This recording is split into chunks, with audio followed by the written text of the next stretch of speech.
வாங்க CBS super கிச்சனில் இன்றைக்கி ஒரு கேரளா ஸ்டைலில் ஒரு சிக்கன் கிரேவி கூட வச்சுக்கலாம், நம்ம வறுவலாக கூட வச்சுக்கலாம். அந்த மாதிரி ஒரு ரெண்டுக்கும் ஆகிற மாதிரி ஒரு டிஷ் செய்ய போகிறேன். வாங்க பார்க்கலாம். அதுக்கு நல்ல ஒரு ஸ்பூனுக்கு ஜீரகம் போட்டுக்கலாம், ஒரு ஸ்பூன் சோம்பு போட்டுக்கலாம், ஒரு ஸ்பூன் மிளகு,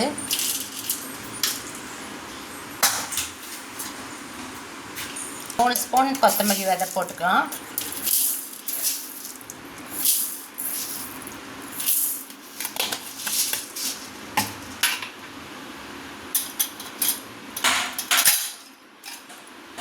அளவுக்கு பட்டை போட்டுக்கலாம், ஒரு ஏலக்காய் போட்டுக்கலாம், ரெண்டு கிராம்பு போட்டுக்கலாம், ஒரு சின்ன கல்பாசி எடுத்து வச்சுக்கலாம், ஆனால் வறுத்ததுக்கு அப்புறம் போட்டுக்கலாம்.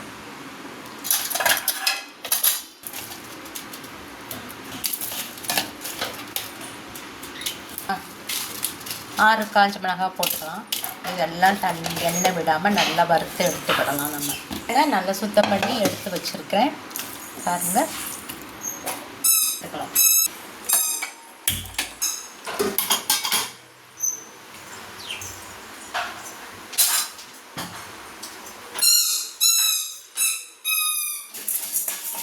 கருகாமல் ட்ரை ரோஸ்ட் பண்ணிக்கலாம்.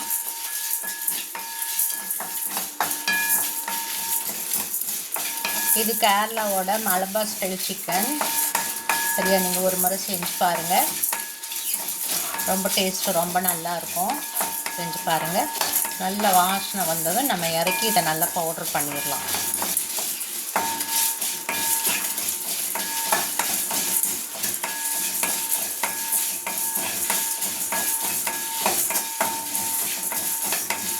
இந்த பவுட்ரு பண்ணிவிட்டு இந்த பவுட்ரு நமக்கு கொஞ்சம் புதினா, கொத்தமல்லி, இந்த பவுடரோட இருக்க மிளகாத்தூளே போதும். சப்போஸ் உங்களுக்கு தேவைப்பட்டுச்சுன்னா நீங்கள் அப்போ காரம் பார்த்து போட்டுக்கோங்க. ஏன்னா மிளகு போட்டிருக்கு, 6 காஞ்ச மிளகாய் இருக்குது, அது இல்லாமல் ஒரு பச்சை மிளகாய் வேறு போடுவேன்.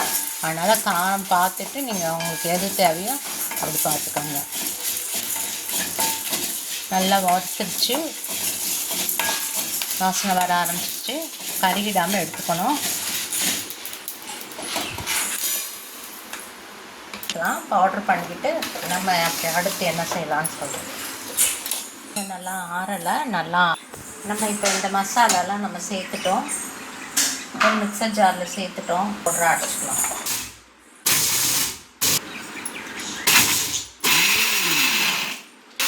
சுத்தம் பண்ணி வச்சுருந்த சிக்கனை நம்ம எடுத்துக்கிறோம். இப்போ அவ்வளோக்கும் ஒரு 1/4 ஸ்பூன் மஞ்சள் பொடி போட்டுக்கலாம். நம்ம அரைச்சி வச்சுருந்த மசாலா இதுக்குள்ளே சேர்த்துக்கலாம்.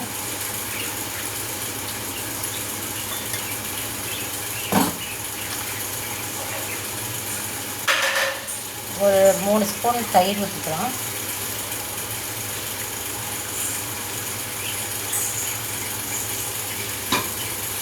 அதில் நம்ம பச்சை மிளகாய் ஆட் பண்ணிக்கலாம். இதில் கொஞ்சம் கொத்தமல்லியும் புதினாவும் சேர்த்துருக்கேன், கொஞ்சம் சேர்த்துக்கலாம். கொஞ்சம் கருவேப்பிலையும் சேர்த்துக்கலாம். நம்ம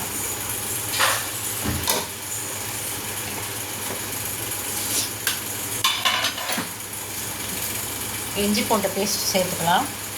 2 ஸ்பூன் போட்டிருக்கேன்.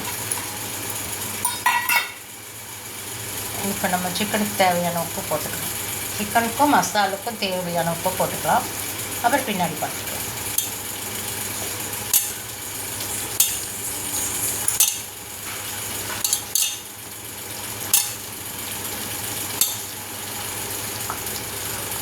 இதை நல்லா கலந்து வச்சுக்கலாம். கலந்து 1 ஹவர் இருக்கட்டும். அப்படியே நம்ம 1 ஹவர் கழித்து நம்ம தாளித்து விட்டுக்கலாம். அதுக்குள்ளே சிக்கன் வந்து நல்லா சாஃப்ட் ஆகிடும்.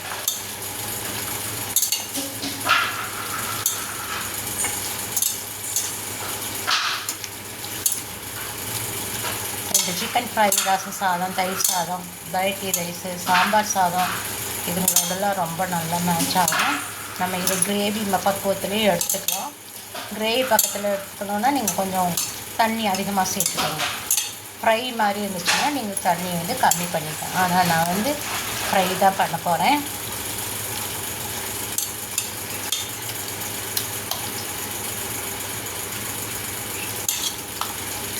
காரம்லாம் கரெக்டாக இருக்குது.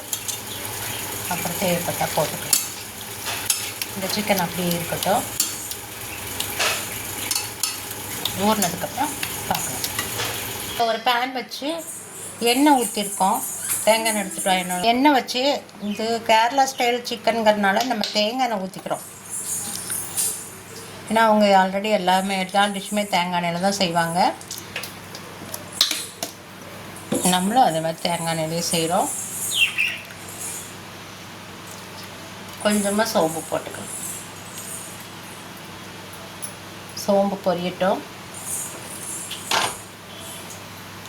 கொஞ்சம் அளவாக போட்டுக்கலாம். நமக்கு இதுலேயும் போட்டிருக்கோம். இப்போ நம்ம சின்ன வெங்காயம் சேர்த்துக்கிறோம். கொஞ்சம் பெரிய வெங்காயம் சேர்த்துக்கிறோம்.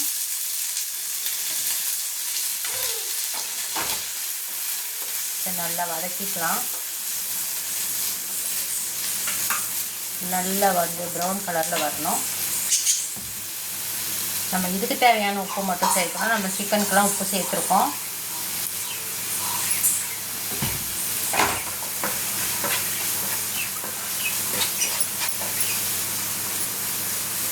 வேகட்டும். ஒரு 5 நிமிஷம் ஆகும்.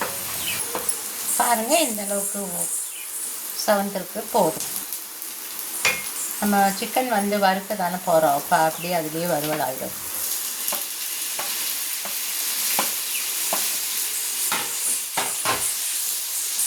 நம்ம தக்காளியும் போட்டு தக்காளி நல்லா மேட்ச் ஆகணும். இதோட தக்காளி தெரியவே கூடாது. அந்த அளவுக்கு நம்ம வதக்கிக்கணும். லைட்டாக பரட்டி விட்டுட்டு ஸ்டவ்வை சிம் பண்ணி வச்சு ஒரு தட்டு போட்டு மூடினோம்னா சீக்கிரமாக வெந்துடும். லைட்டாக உப்பு போட்டுக்கணும். வெந்ததுக்கப்புறம் பார்க்கலாம். இப்போ இந்த அளவுக்கு மேட்ச் ஆனால் போதும். நம்ம சிக்கனை சேர்த்துடலாம்.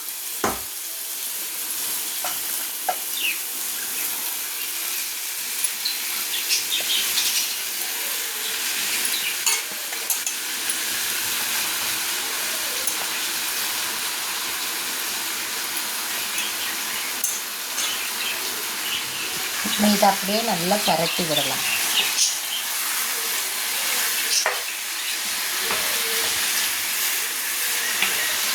நம்ம பரட்டாதில் பாதி கொக்காயிடணும்.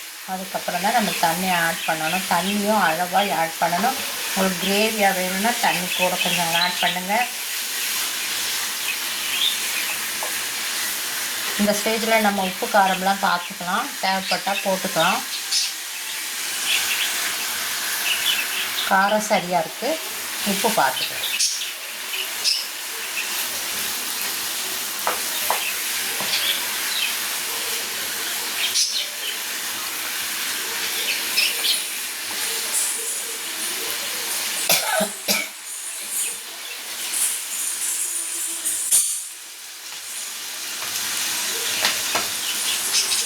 சிக்கனே நல்லா பரட்டிட்டு ஒரு தட்டு வச்சு மூடுனீங்கன்னா சிக்கனே தண்ணி விடும்.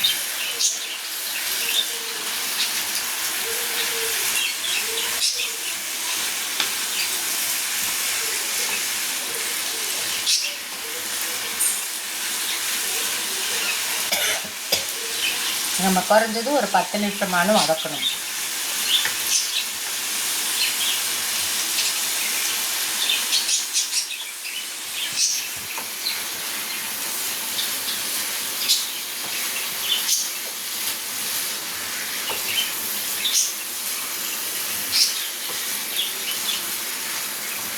வெங்காயம் தக்காளி எல்லாம் கறி கூட மேட்ச் ஆகிடுச்சு.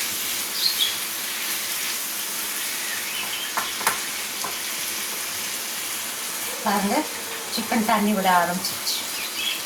இந்த வெங்காயம் தக்காளி இதில் இருக்க தண்ணியும் சிக்கன் விடுற தண்ணியும் நம்ம கொஞ்சம் குழம்பு நம்ம பிசைஞ்சு வச்சு இந்த பாத்திரத்தை மட்டும் கழுவி தண்ணியும் போடும். இந்த அளவுக்கு மட்டும் தண்ணி ஊற்றுங்க போதும். அதிகம் ஊற்ற வேணாம். வச்சு நல்லா ஹை ஃப்ளேமில் வச்சுக்கோங்க. அப்பப்போ தட்டு வச்சு மூடுனாலும் அப்பப்போ பரட்டி விட்டுக்கோங்க. அடி பிடிச்சிடும். நம்ம வெங்காயம் போட்டிருக்கனால அடி பிடிக்க சான்ஸ் இருக்குது. அடி பிடிச்சிடும்.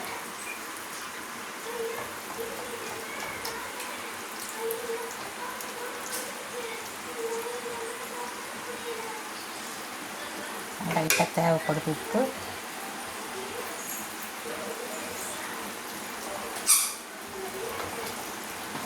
நம்ம இப்போ தட்டு வச்சு மூடிடலாம்.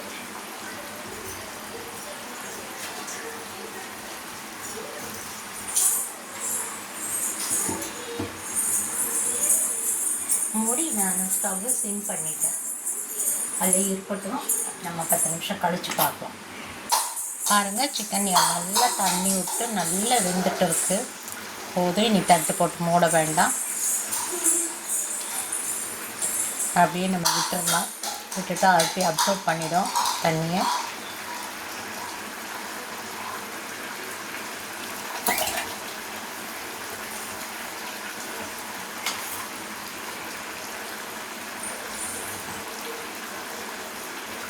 சிக்கன் இன்னும் வேக வேண்டியிருக்கு.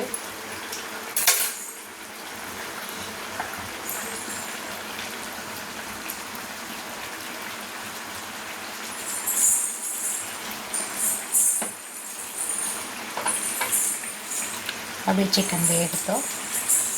பாருங்கள், சிக்கன் எவ்வளோ தண்ணி கம்மியாக இருக்குது. இன்னும் கொஞ்சம் நேரம், கொஞ்சம் குறைஞ்சதே இன்னும் ஒரு 10-15 நிமிஷம் இருக்கணும்.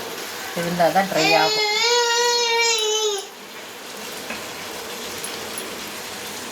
ஆனால் இப்போ சிக்கன் வெந்துருச்சு.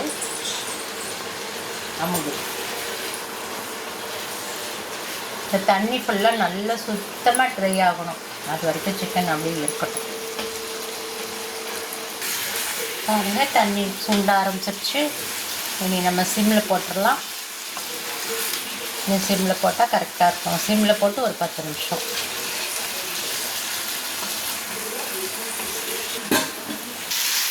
பாருங்கள், சிக்கன் ரெடி ஆகிடுச்சு. உங்களுக்கு இன்னும் ட்ரையாக தட்டுனாலும் தட்டிக்கோங்க.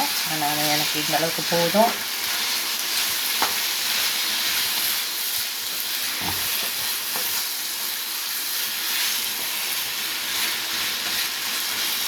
சூப்பரான மலபார் கேரளா சிக்கன் நல்லா வந்துருச்சு. சூப்பராக இருக்குது. நீங்கள் ஒரு முறை செய்து பாருங்கள். நம்ம ஸ்டவ் ஆஃப் பண்ணிடலாம். சேனலை சப்ஸ்கிரைப் பண்ணுங்கள், லைக் போடுங்க, கமெண்ட்ஸ் கொடுங்க. கண்டிப்பாக ஒரு முறை செய்து பாருங்கள். தேங்க்யூ.